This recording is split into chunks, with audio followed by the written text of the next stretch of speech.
Hi, I'm Surpa Sail, course instructor for fluid mechanics. In this presentation, we will find out what is turbulent flow and what are hydrodynamically smooth and rough boundaries. In turbulent flow, streamlines are not parallel to each other. Here, mixing occurs between layers of the fluid, and turbulent flow can be seen at high velocities. Here we can see a pipe in which there is flow of liquid. Let us say there is water flowing in this pipe. Let there be injection of colored dye into the center of the pipe. When there is low velocity, all the particles will move along parallel path. There won't be any mixing of the layers. So this type of flow is considered to be laminar flow, and this can be visually seen as the colored dye is being injected into the center of the pipe. And even we can find out whether the flow is laminar, turbulent or transitional based on the Reynolds number. So in order to find Reynolds number, we should know what is density of the fluid, what is velocity, diameter of the pipe and dynamic viscosity. So if it is water, density will be 1000 and velocity of the fluid can be found out by knowing discharge and area of the pipe.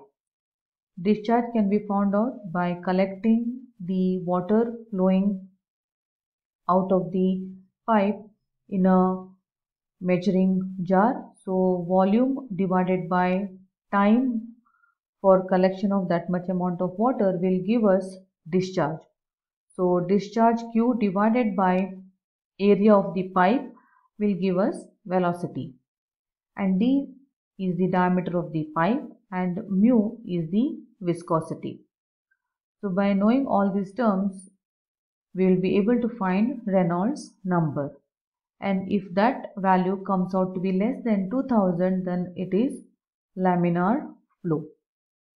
So by both visually and by calculation, we will be able to check out whether the flow is laminar or not.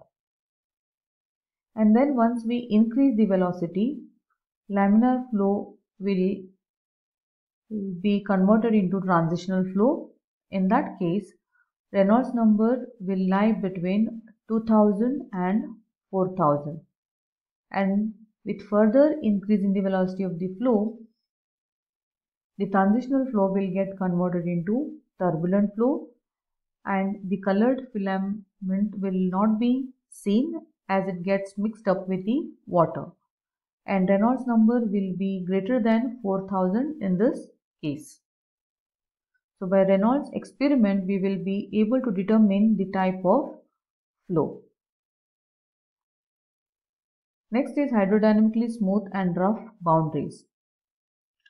Let K be the average height of the irregularities projecting from the surface of a boundary as shown in the figure.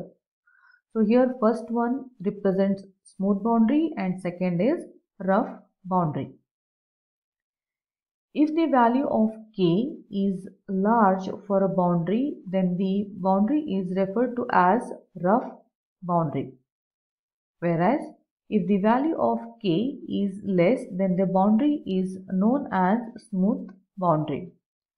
This is the classification of rough and smooth boundary based on boundary characteristics.